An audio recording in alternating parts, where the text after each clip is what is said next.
Good morning, everybody. It's Thursday. It looks like a nice bright day out there. Good to see you. Welcome to Penn Vicarage this morning.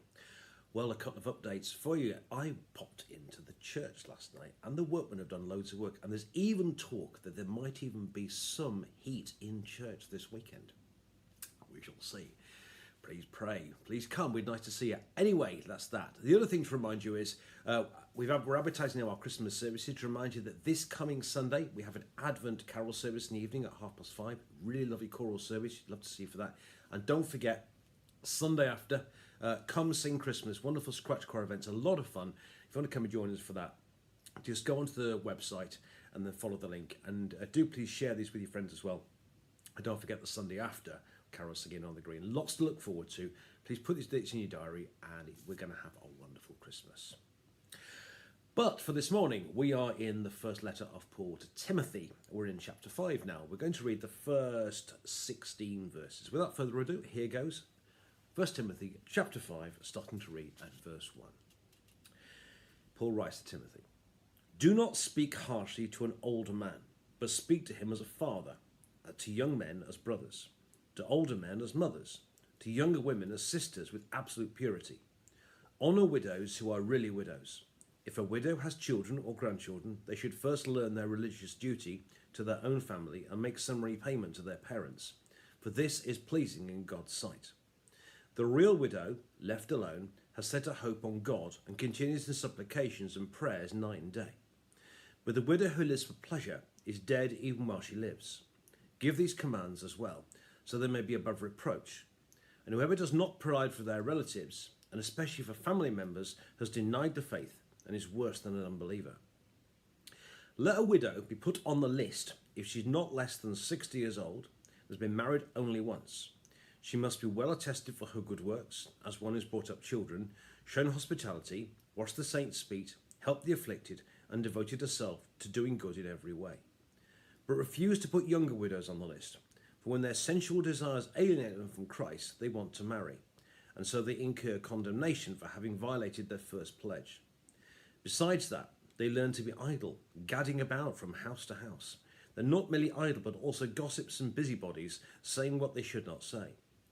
So I'd have younger widows marry, bear children, and manage their households, so as to give the adversary no occasion to revile us. For some have already turned away to follow Satan. If any believing woman has relatives who are really widows, let her assist them. Let the church not be burdened, so it can assist those who are real widows." This is the word of the Lord. Thanks be to God. Well, there's a nice knotty one for a Thursday morning, isn't it? Right. We'll take, I think, three things in this passage this morning. Firstly, this. I've been in Penn now for 14 years, and I'm well and truly part of the furniture and so on. But when I first came, I had a bit of a problem, which is that I was at least 20 years younger than my predecessor and his predecessor.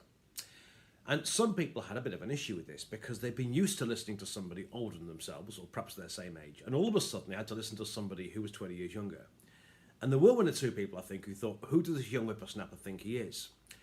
And putting aside, and I can understand that because the church leadership is very important, and I think some people struggle with that bit. But from the vicar's point of view, it's also a bit of a challenge as well, because you come into a parish, you feel called by God, and you try to do God's will, and some people don't take you seriously. And it can be a bit of a challenge. Now, what Paul is saying to Timothy here is he gives some advice, because you get the impression Timothy's in the same situation. Paul is writing to this guy, Timothy, who's a relatively young church leader. And he's sending Timothy to be in Ephesus, which is clearly a bit of something of a hotbed of difficulties. It's obviously not an easy church to run, not an easy ship to steer. And Paul knows that there will be people out there who will simply dismiss him because of his youth and that sort of stuff. And what Paul gives Timothy here is some advice about how to handle that.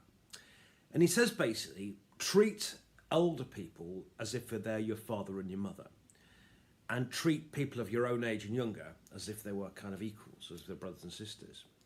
And I think what he's really saying is, you've got this authority, but don't throw your weight around. Don't sort of keep pulling rank all the time. The way to get around this is older people, treat them with respect and courtesy, a bit like you treat your own parents. You treat them with a similar kind of honour. Remember the Ten Commandments? Honour your father and mother. Try and honour people who are older than yourself. Treat them with respect. Don't always tell them off all the time, because you can kind of see why that's difficult. And to people of your own age, he's saying, treat them with honour as if they're brothers and sisters. And I think that's Paul's very good advice, really, to young people in any kind of sort of church leadership. And actually, it's a pretty good principle for church life anyway, isn't it? Treat people who are older than yourself with respect and courtesy, and treat people who are of a similar age to you and younger as if they're kind of brothers and sisters, as if we're all ultimately we're all in one in Christ together. So I think that's the first thing. It's really advice to somebody.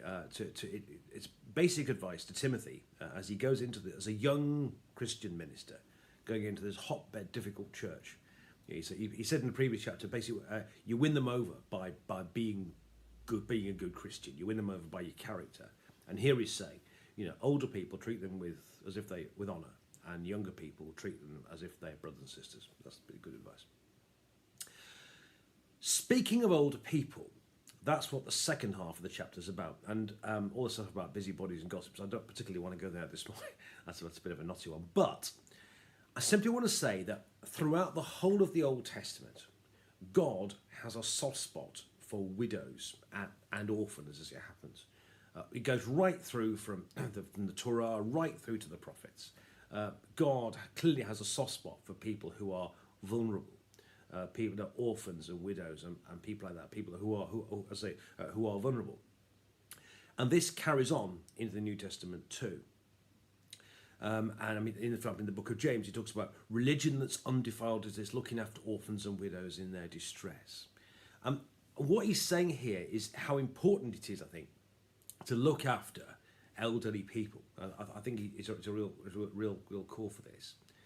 And he's saying that for those elderly people who have got family, there is clearly a Christian duty to their family to look after the older people. I went to see my dear mum who actually watches this. I went to see her yesterday. It's really, really important, actually, that if we're going to be good Christians, that we actually have to. We have a Christian duty, actually, a Christian imperative to look after our elderly relatives. And he says basically someone that doesn't do that is essentially says is worse than an unbeliever. So, being a Christian minister is not just about the fun stuff. It's also about, as I say, looking after elderly relatives and that sort of thing. It's really important, and especially important we look after our parents. And he's saying here that Christian young people have a duty to, in the best way possible, to look after and keep an eye on their parents in their old age. I think that's a imperative. But he also talks about this group of people he calls the widows. These are clearly elderly women, by the sound of it, who need to be looked after by the church. So it's in the same way that in the Old Testament they looked after orphans and widows.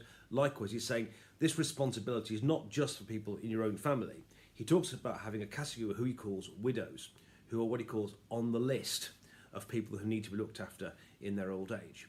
And he gives some quite interesting, I think they've got to be over 60, because you always wonder what old age meant. There we go. And he gives various other things as well. But he's talking about the importance of looking after elderly people. So families must look after their own family, but actually the church has responsibility to look after the elderly as well. But I think I want to say something really important too, which I think comes out of this passage too, which is that older people are not beyond helping out with the church. And I just think that's so important. We talk a lot about the church. Young people are not the church of tomorrow, they're the church of today. But similarly, older people are not the church of yesterday, they're the church of today as well. And people of all age, everyone's welcome, and everybody has a massive part to play. And especially actually newly retired people can often have time and experience and expertise in all sorts of ways and have a really, really vital role in the life of the church. We have some wonderful retired people at St Bart's and St Anne's who make a fantastic contribution, and God bless them for that. So they're not just there to be looked after, they're there also to make a wonderful contribution to the life of the church too. And God bless retired people who come to church, and God bless retired people who help out and fulfill a really fantastic and fulfilled ministry in the church and in the community. So, some interesting advice there this morning, especially around people older. Paul is saying to Timothy, when you get in this new place, and you are younger, but he says, treat older people with dignity and courtesy. and treat younger people as if they're brothers and sisters. It's really good advice, that. He's talking about older people or vulnerable people. And he's saying people have a responsibility, a Christian imperative, to look after their elderly relatives. I think that especially their parents, that's one thing. But also to say the church has too. But also to remember that older people and retired people and people over 60 have a fantastic and amazing contribution to the life of the church. Seeing as I'm only 4 years away from 60, I'm pretty glad to